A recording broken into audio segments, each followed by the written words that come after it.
In 1888, President Grover Cleveland, New Year's Eve, 1888, opened up the largest hotel in Florida.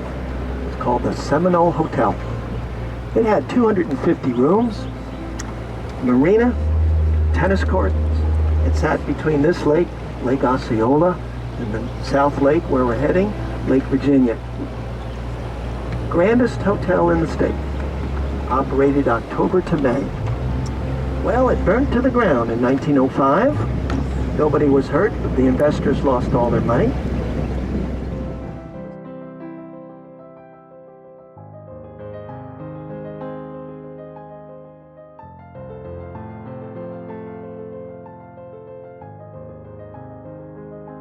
It blooms 7 to 10 days a year, and we're in luck. We're right at its peak right now.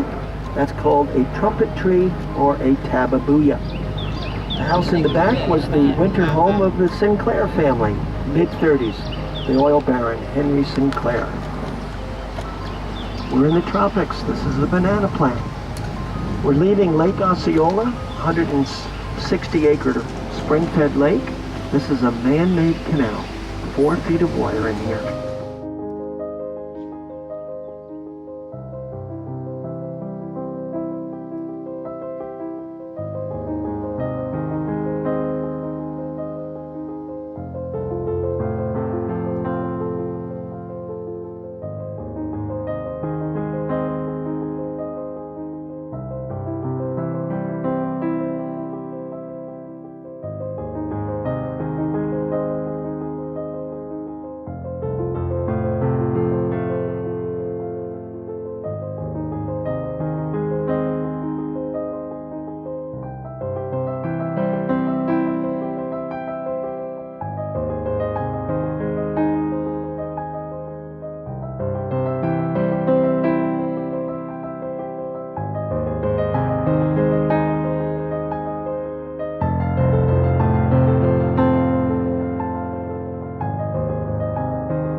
Mr. Morris bought all this left side of the lake in 1921 for $3 an acre. Oh my goodness. Now, Elizabeth was married to Richard Genius, the doctor. His name was Dr. Genius, Richard Genius, the doctor.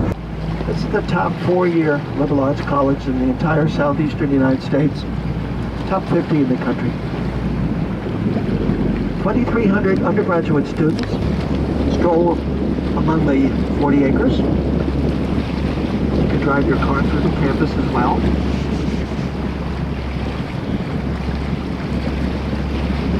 Students are from 38 countries this year. An international campus.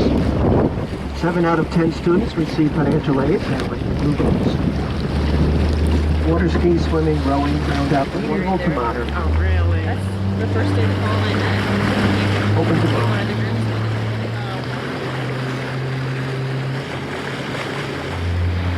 Chapel to our left, 1931. Little children must be from Minneapolis. Florida kids wouldn't go near the water. Sometimes you get lucky. Now the lakes are owned by the state of Florida. The least expensive way to live on the lake, or off the lake, would be a condominium. Everything's relative. These are 1.5 million, 3,000 square feet. Median price for a home on the lake is $5 million.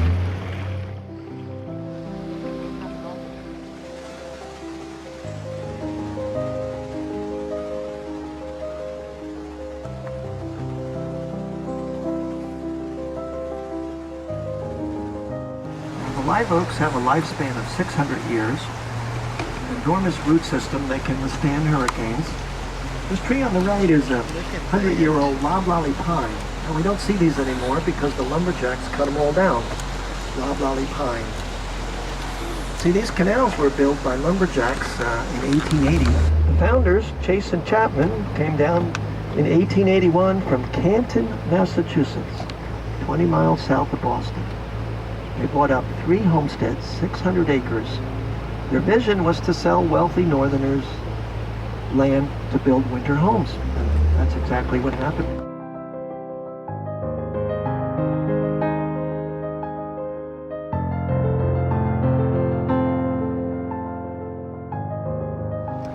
(1898). This is on the National Register of Historic Places.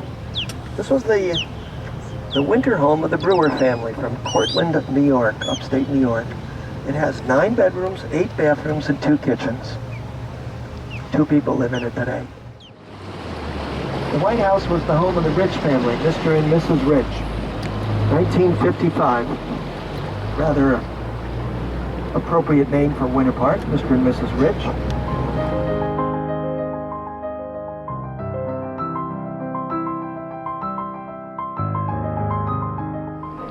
Bermuda Colonial were designed by the same fellow. The late James Gamble Rogers, very important architect in the history of our town. Rogers had a 65-year career, lived and worked in Winter Park, and he designed 50 single-family homes over that long career. I'll point out a couple more. His son was Gamble Rogers, famous folk singer. Directly in front of us, the family has done a wonderful job with landscaping. There is an outdoor marble sculpture, a water fountain. See the little sign? That's to keep boaters out of here. There is a banana plant on the right.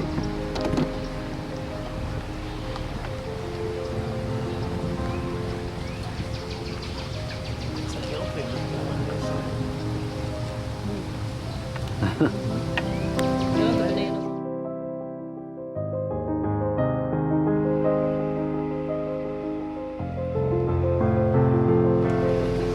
1920 bridge. York, Pennsylvania company built it.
cypress, cousins to the California sequoia.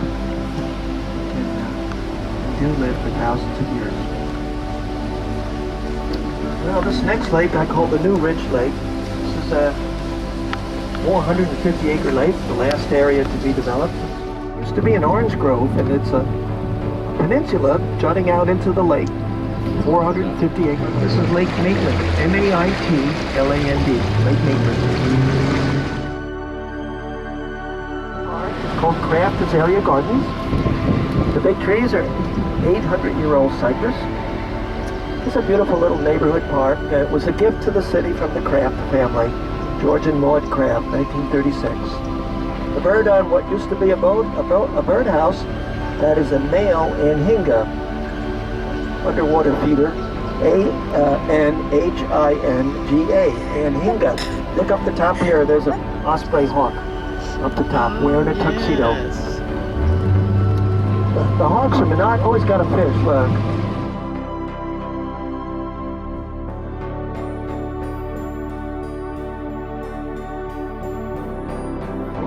The boathouse is new and has a dining room and a kitchen just for entertaining.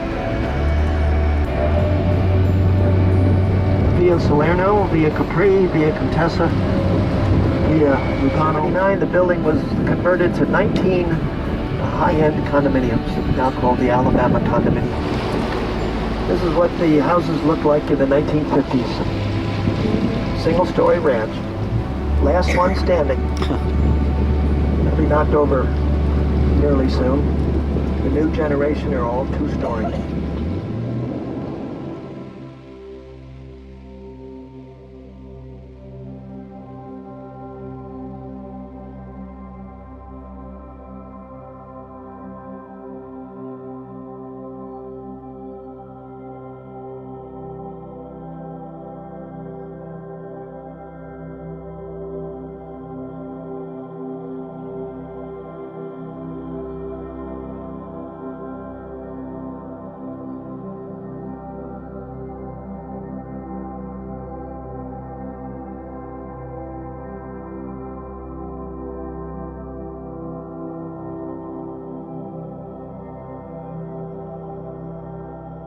This place in 1993 to make a movie, headquarters for the HBO movie called From the Earth to the Moon.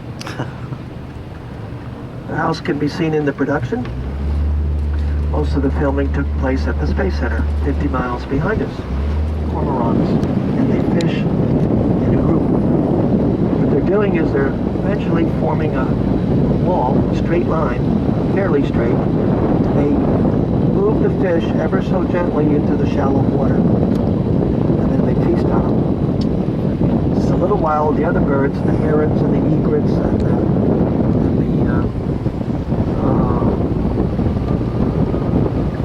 herons and egrets, they'll wait on the shore there. Sometimes pelicans. They'll wait till the fish come. See how they're all facing the same way? This is Via Mafia, and this is the Isle of Sicily. No, just kidding. This is the Isle of Sicily here. It's a 12-acre island with 11 homes on it.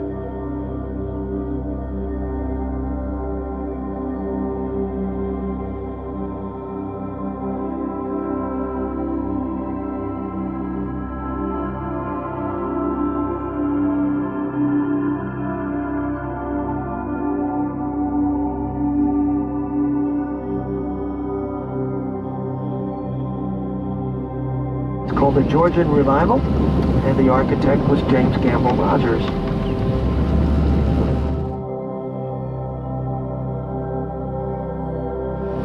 This past Saturday there was a regatta. West Point Military Academy was here with their boats. Wesleyan College from Middletown, Connecticut, Rollins College had a regatta.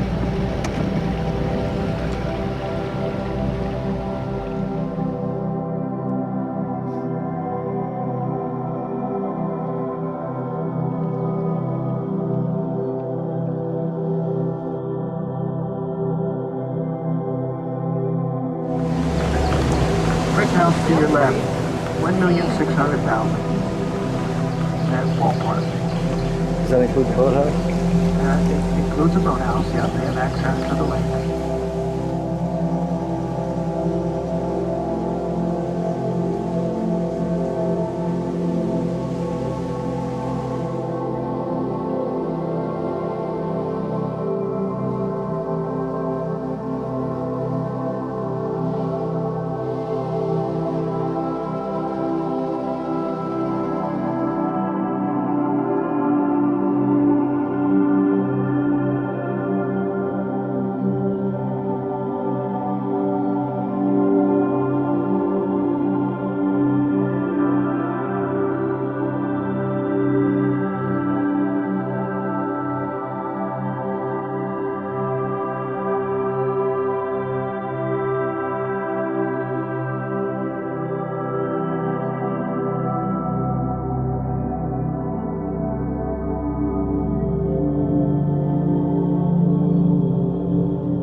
very lovely brick home here, English-style brick home on the right.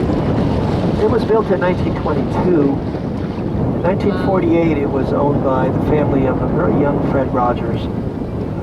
Fred Rogers came to Rollins in 1948 from Latrobe, Pennsylvania. He was a music major from a very wealthy family, and the piano wouldn't fit in the dorm, of course.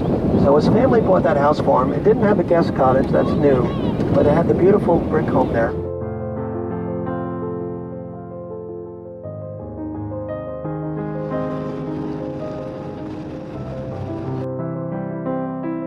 It's right in the heart of town, 3 acres. On the other side of the front yard is a guest cottage, a swimming pool, and a tennis court. 9.6 million.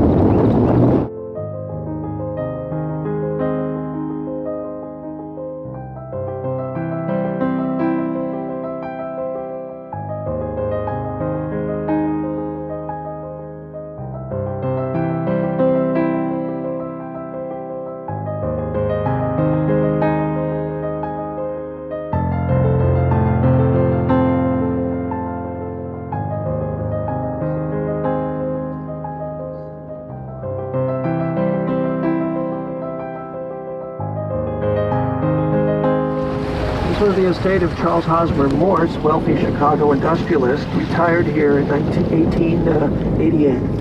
This was his Victorian 1888 boathouse.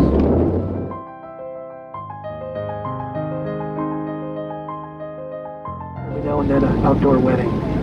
First condominiums in town, 1961. They're called Whispering Waters. California contractor built them. There's another identical complex in St. Petersburg, Florida. 1971, the Cloisters, 1971. Well, thanks for visiting, folks. Hope you all have a wonderful day.